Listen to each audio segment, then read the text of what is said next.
Well, I can't quite believe this, but booked the ticket 2 weeks ago. I'm heading over to Mexico in about a few hours. So my first flight goes to Edmonton from Toronto, and then from there to Mexico. It's my first time in Mexico. I'm slightly nervous because you're supposed to be when you don't know Spanish to save your life, right? So help me God. I don't know. Well, I've had some Spanish friends obviously here, some Mexicans that I hung out with. But again, going to that country, I've heard a lot of good things, a lot of positives, a lot of how they treat you so respectfully, and there's nothing to worry about. The only thing I'm worried about, I'm not worried about anything honestly, except the TSA and like the procedures in the airport. So when you arrive there at the TSA, I'm carrying 2 laptops with me, right? So I might get a little extorted if I'm not savvy about how and where to put my laptops and how to explain them. Due to TSA tax, it's like I'm imported because I have an extra, I have one additional laptop to what people ordinarily, passengers should have. It's like a presumption that you gotta have one laptop, at least in some destinations. So I have 2. That's a tricky situation. And then I got my microphones with me for the podcast. So I have to somehow explain them as to why I got 2 microphones. And I'm not trying to sell the microphones because it looks like I got 2 laptops, 2 microphones, so one for each person. And the person on the other side is waiting for me to bring them some untaxed goodies. It's not the case, sir, but I don't know. They have all the rights to assume this. I have to kind of be, and I don't know Spanish, so I don't know how I'm going to explain that. Obviously, they know English, but it'll be a lot easier if I knew. So listen, number 1, if you're traveling to Mexico, at least install Duolingo and work consistently on it for about a year. But if you know well in advance, if you don't know, at least even a few weeks before, just learn the basic. This kid is too loud. Just few basics to go over some basic stuff with the TSA agents and immigration. Oh, another tricky thing. So since the pandemic, they have cracked down on the long-term 6-month visa that they used to give left and right and center to all the visitors that were eligible to stay in Mexico under some sort of visa, a visitor visa, obviously, tourist visa. So you're not allowed that immediately, it's not automatic. It's already ready to hand out to you anymore. It's you go there, you explain your situation, what you will do, you'll be doing there. So obviously, purpose of your travel, purpose of your visit, and you got your documentations ready to show that you got the bookings and itinerary for the period of time you'll be there. So that's important to show, and a bunch of other stuff, supporting documents that you can show to kind of support your case and getting the full length of 6 months. And I did a little bit of research 2 weeks prior, so I might be able to give you a few tips. So that will be coming next. But first, let me first make sure that I'm not embarrassing myself when I go there and I actually get the at least 3 months permission to stay. Let you know how it goes.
So while I'm here sitting down, taking a break from walking, thought I'll share with you what went down in the airport and the two main concerns that most people like me have when it comes to traveling in Mexico for the first time, especially. First one is that 160-day visa. Are you granted that automatically like before or not? It's not the case anymore. There's a good chance if you're traveling to Mexico City or Cancun, especially for the second time, or it's not your first time, they will not give you the full 160 days. I've heard even numbers as ridiculous as 7 days for people who told that they need a 90-day visa or 2 months visa. They were given like 14 days. And so there are a few things you can do to increase your chances. Again, it's not guaranteed. But the first is, like me, I traveled to the Cabo, so the Los Cabos airport. And this is one of the smaller airports, so it's not overridden by tourists. So it's like the agents. It's not like they're not wise up to these tricks that people do, like border runs and stuff. But it's like it's a chill atmosphere overall. It's just a touristic chill atmosphere. Very little digital nomads come down here, I think, as far as I know. We got off the plane and there's no hallway that you go through. We gotta wait for the bus to arrive to take you to the main building in the airport, and then you've got your custom form in your hand, and you got your passport handy. So you walk through this little maze to get to the several immigration officers that are right there in front of you, and then there's a chance that you can like tell by it's not really politically correct, but I think this has nothing to do with being politically correct. I guess it's just there's a good chance that you can kind of slow down or like walk faster to get to the agent that you think you would like the most, right? And so I didn't do that. Even though I didn't do that, I'll just walked up to the next agent that was available.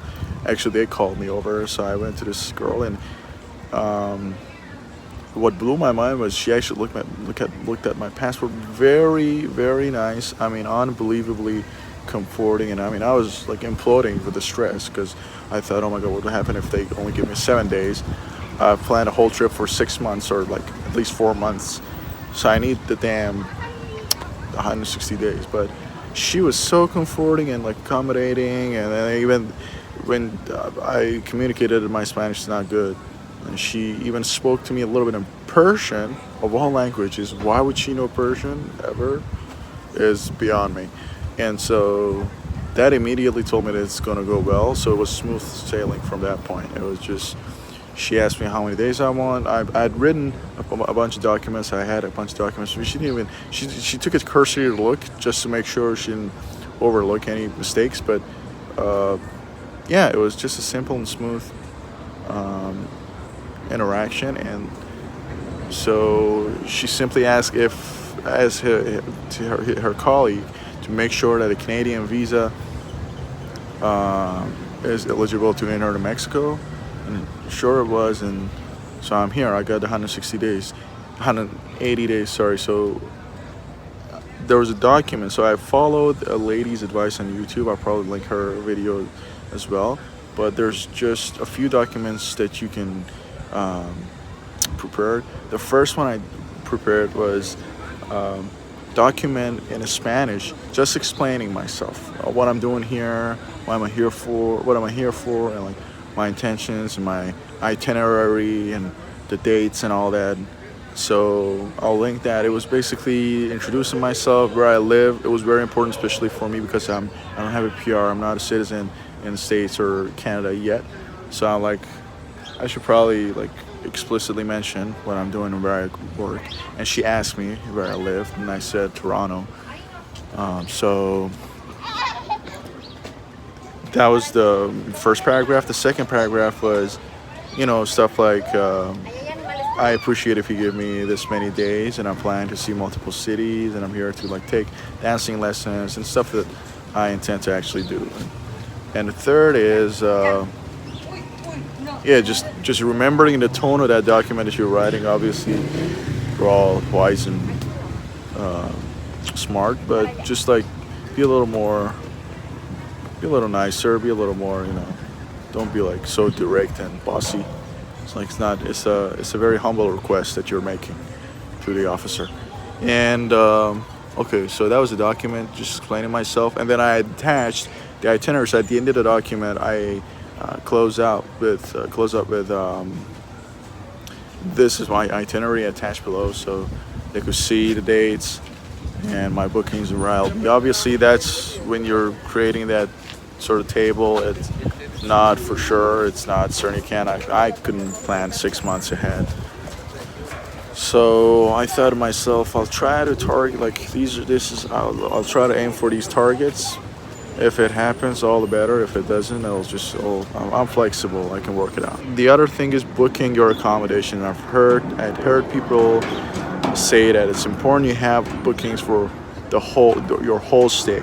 And so you can imagine for 6 months in Mexico, in a different country, I think that's a little ridiculous. Like, how would you like? It's so strict and stringent of a plan.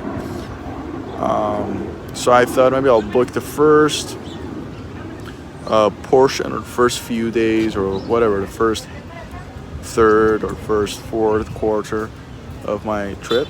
So I booked for that, right? So the first city I arrived at is obviously San Jose de Cabo, and I had booked an Airbnb here, and so I had the documents for that ready. So there's an option in Airbnb app where it says print itinerary for visa purposes, so specifically even mentions visa purposes, and be sure to click that just a few days and print that just a few days before your trip, because Airbnb doesn't give you the address, the exact location of your booking until only a few days of checking in. So you need to do it so if you do it a month in advance, if you had booked it a lot earlier, you wouldn't have the exact address on that document. So you book it, print it, just a few days in advance, so you have the address and you have the dates, obviously, and it's pretty legit. It has a confirmation code. I don't know if they'll look it up, anything will show up or not.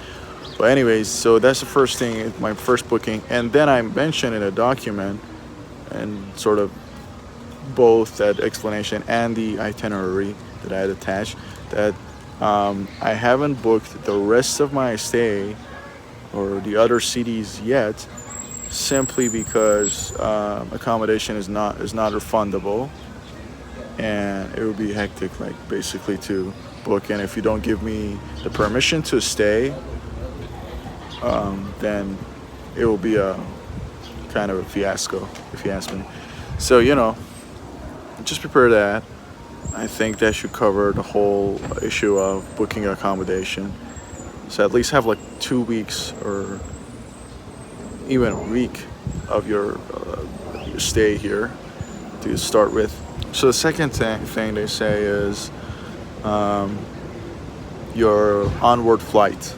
Yeah, that's important. So I first flew to Edmonton and Edmonton to Del Cabo. When I arrived in Edmonton, I booked a ticket through WestJet or any other airline would do, back from Cancun to Toronto, right?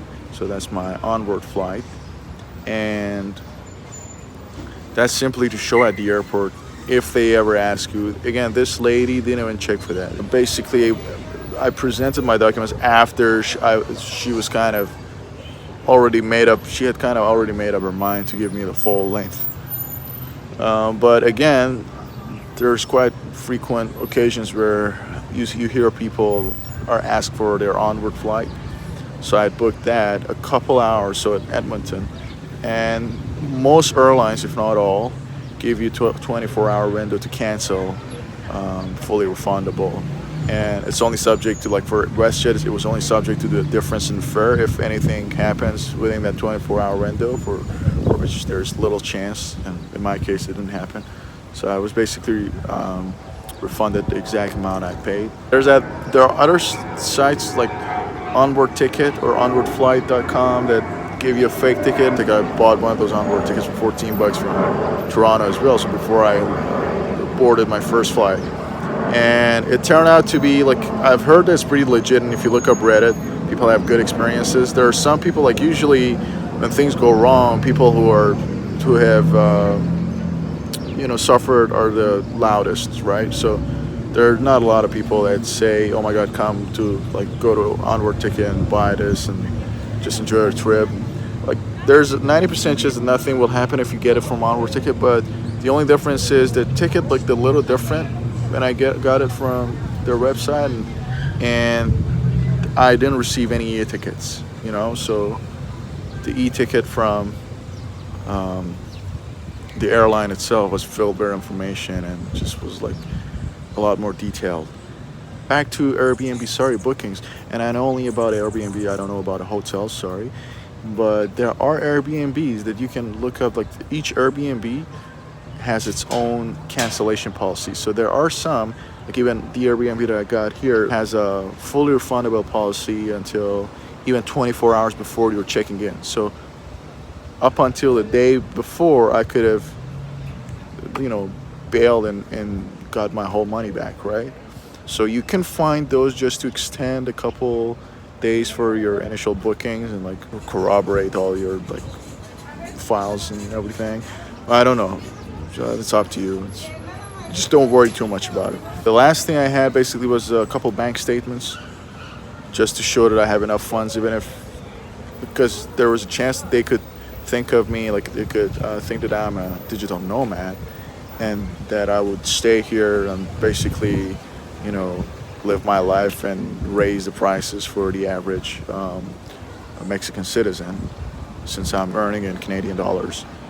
So in order to show that I have enough funds not to work here and just do vacation for a whole 6 months, I had a couple, and I didn't show, but I had a couple bank statements, but it turned out to be not necessary, so I'm glad for that. So I think I'm gonna like this so much that I'll probably apply for a temporary resident. Once I find out what the process for that is, I'll share that with you again. Let me double check if there's anything else I wanted to say.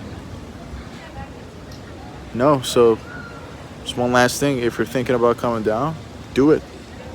It's one of the most beautiful countries you could ever visit. Take care. Bye. Porque negar que estoy de ti enamorado, de tu dulce alma, que es toda sentimiento, de esos ojazos negros de un raro fulgor que me dominan, te incitan al amor, eres un encanto. Eres mi ilusión, Dios dice que la gloria está en el cielo y es de los mortales el consuelo al morir. Bendito Dios, porque al tenerte yo en vida no necesito ir al cielo, Jesús, y alma mía, la gloria eres tú.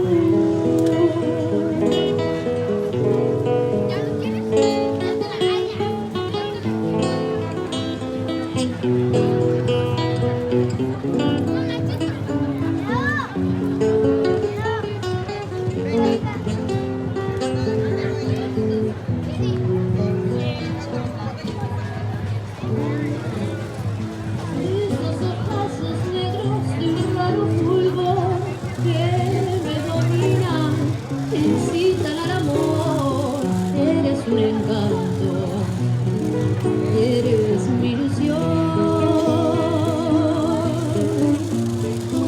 Dios dice que la gloria está en el cielo y es de los mortales el consuelo al morir. Bendito Dios, porque al tenerte yo en vida